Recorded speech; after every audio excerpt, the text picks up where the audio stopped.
right, welcome back to the show and thanks for staying with us. Joining us on the show this afternoon is a Nigerian actor who we can also call a rapper. As an actor, he has appeared in several TV series such as Ajoche, The Men's Club, Rumor Has It, as well as many blockbuster movies.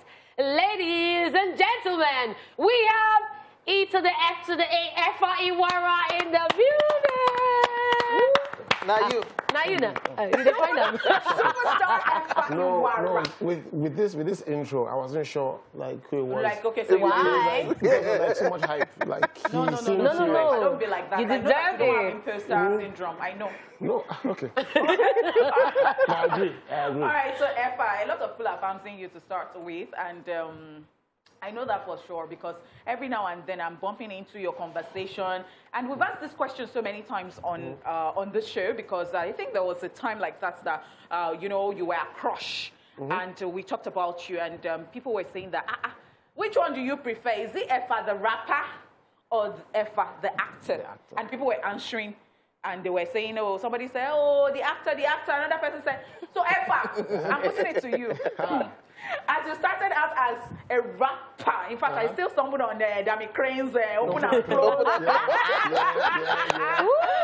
For you, I mean, do you get to answer this question, or do people ask you, and what exactly do you feel? I mean, when you take the money out of it, so that because I say someone is paying my bills.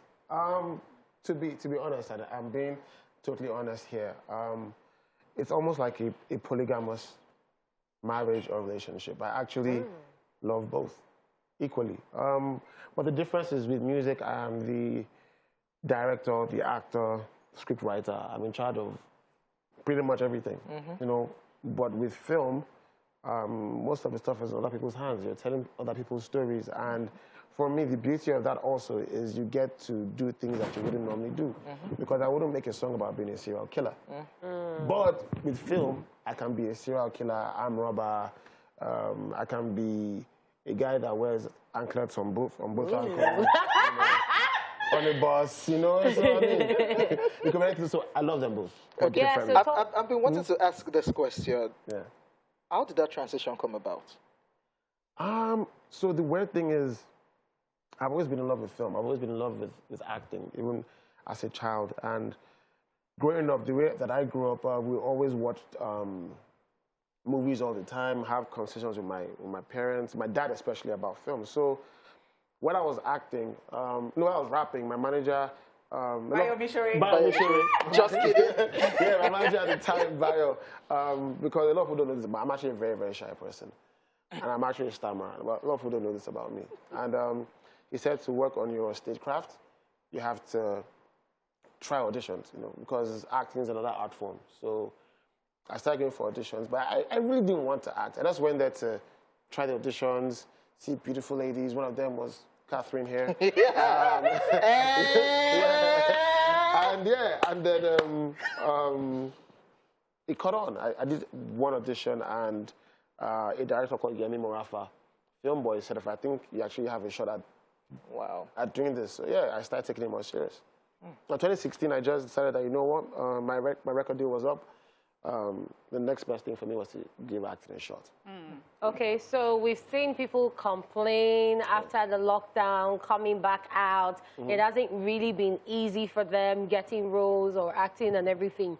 How were you able to keep it together during the lockdown? And then after the lockdown, coming back out, how easy was it for you to get roles, and how easy was the production process? What challenges did you face?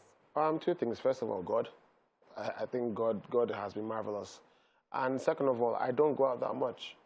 I only go out for like business meetings, or if I have work. I rarely go out to play. So I was perfectly fine during the lockdown. I was in my comfort zone. Like, I couldn't have asked for more. The only downside was the fact that it was a pandemic and people were going through so much. But I speak for myself. But if you're an extrovert, an outgoing person, you'd have totally hated it, and I'm really sorry about that. Don't worry, we're in the same boat. I'm inclusive. I don't know Catherine, but we are okay, we are fine like that. Yeah. All right, so I saw somewhere where you said that you did not like your character in King of Boys. I don't know what that, because I'm like, what's wrong with Efa now? Like, you want to talk about that. But before then, I really even want to know how you got that role, how Kemi called you and all that, because everybody that comes here and has been on King of Boys, we ask this question, like, okay, so how was it for you? Because, I mean, Nigerians love King of Boys. Yeah, I mean, it was the weirdest thing. So I'll give you a little bit of a backstory about King of Boys, why it's very special to me. So the first one was in the cinemas, and I went to see it with a girl. I don't know who was laughing, but I went to see it with a girl. And as soon as it started, I got a phone call, and I went out, and then one call led to another, and I started texting, and I spent an hour outside. Okay. And I got back, and I finished the movie with the girl, and as we were leaving, she said that if I hate you very much, I should have left because you're very rude and disrespectful. Nice one. And, you know, that hit me very hard. I mean, we're still very good friends today, but because of that, I never forgot King of Boys. And so it was like a love-hate relationship. And then I saw how well the movie did, and I wanted to be in the sequel. Okay. Fast forward, it's time for the sequel. This is 2020, I believe. And I was in the running. Okay. I think someone else was. Oh. And for some reason, Kemi just said, she was just holding back. She just felt like, maybe not this guy. Okay. Oh. Wow. No, but I mean, no disrespect to whoever it was. I'm sure the person was killing it. Yeah. But you know how sometimes in your gut, you just feel like, no. I do. I want you for something else. And then she asked Tala Adusi for my number. Tala Adusi of TMC. He gives her my number. Now, at this time, I was shooting Rattlesnake. And we had long hours, long days, and I was super tired. But I had the day off the next day. So I took, I think it was Puritan and something else so I could sleep. Oh, wahala. And then I knock out. Hey. So you know you're enjoying your sleep and you wake up. Yeah, and then you see missed calls. I pick up my phone and I see 6 missed calls. 3 from Tola, 3 from a number I don't know. So I call Tola, the person I know. I'm like, yo, Big T, how far now? He said, Kemi called you. I'm like, which one? Oh, wow. Kemi Adetiba, she called you. Yeah, I'm like, wait, what? I said, something. Because I call her back now. I call her back. And she's like, oh, hi, Efa. We're doing KLB2. Do you want to audition for it? I said, yeah, sure. Just send it through. Sends it to me. It's like 2 long scenes. 2 long scenes. And I'm like, I call her back and I say, okay, can I get it back to you? I'm still sleeping at this point. Can I get it back to you tomorrow? She said, no, you have an hour. Wow. Okay. There you are. Energy drink, coffee. I basically jumped into it. I finished the video, but I recorded it on my phone on 4K. It's too large to send. Yeah. To upload, to send the link. And she says, I asked her, and I don't know what I was thinking. I asked her if I can come to her window, because this is COVID period. Yeah. People want to see people. I said, can I come to your window and airdrop it to you? And she thought it was, like, looking back, it's like the craziest thing. Yeah. But at the time, I thought it was perfectly normal. Like, yeah, I'll just come to your window and airdrop it to you. And she's like, no, Efa, you will not come to my window and airdrop this to me. Find a way to do it, so I shrank it, I uploaded, and then the next day she called me back and said, yo, I really liked your tape, and welcome to KLB. Wow. Yeah, so that was pretty much it. So about your character that you did not like? Oh, I mean, so I liked it, but the thing I didn't like about the character was that I wouldn't do that in real life. I thought it was very stupid. But it's just like, the character is you know when, what's this thing? How do they say it in Yoruba? Afiku Shere. You're playing with death. Yeah. Like you're seeing this woman, she's killing people, and I still there doing. I said, bro. In the form professional. Find trouble. Bro. Scary. You know what I'm saying? So I didn't like that about him. Yeah. He should have chilled a bit. Yeah. All right, ladies and gentlemen, we'll go on a quick break, and when we come back, superstar actor Efa Iwara will still be here with us. Superstar actor. The superstar. Efa. Why did they call you Oladapo Banjo? All right, so welcome back, ladies and gentlemen. Of course, we still have Efa Iwara with us in the building. The one who wants to die because of this journalism. You do journalism. Investigative. People when they do the job, when you don't stop. Investigator, sir. Retire me. All right, so talking about movie roles, a couple of people have said you've been typecast, but in recent times we've seen you play other roles. Before we used to know you as the bad guy, doing all sorts of things, playboy, and all of that. But in recent times we've seen you as a good guy, like in the Naija Christmas, you were the lover boy, and we've seen other roles that you've played. So how did you feel when you were typecast, and now that we've seen you play other roles, how's it been? So I feel like with every actor, when people see you play a role really well or make it believable, they will obviously think of you in that light, and they will try to cast you in roles according to what they've seen. So, for example, let's take it to the States or Nigeria, The Rock. You wouldn't cast The Rock for an Abraham Lincoln biopic.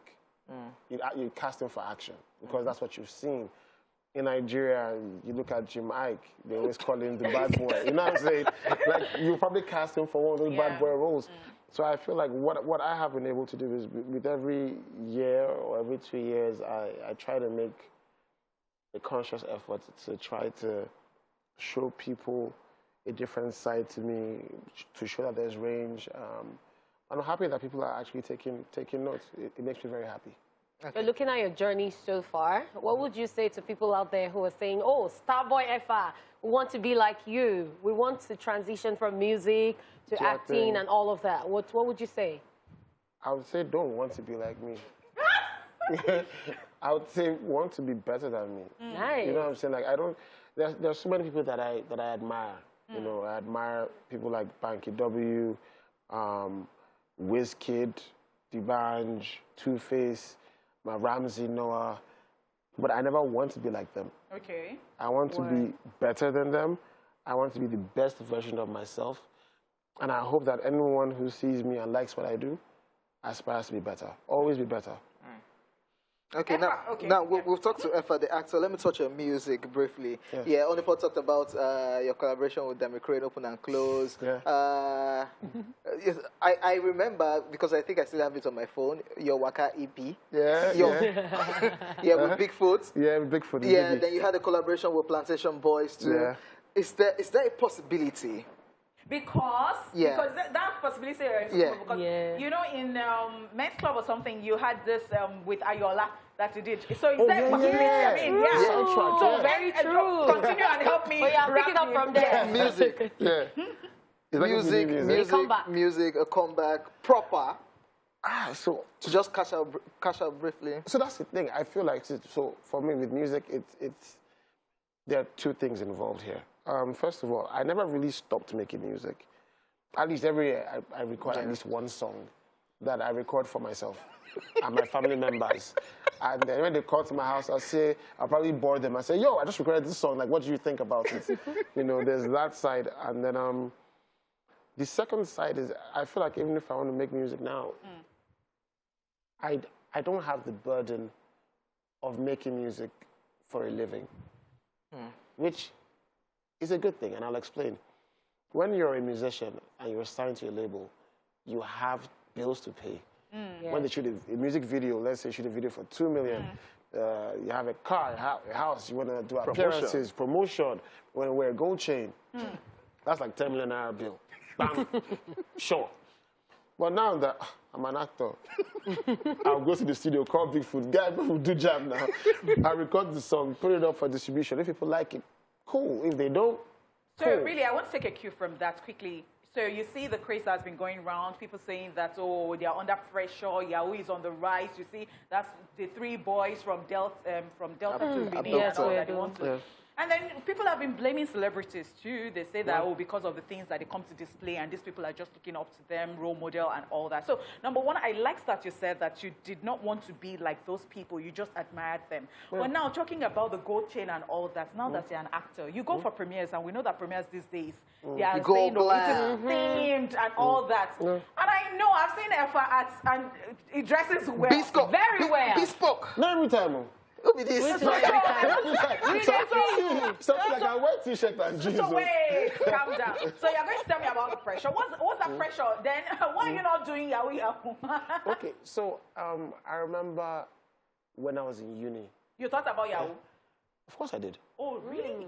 I mean, you'd be stupid not to. I mean, when I was in university, the boys who were doing Yahoo had the dopest cars.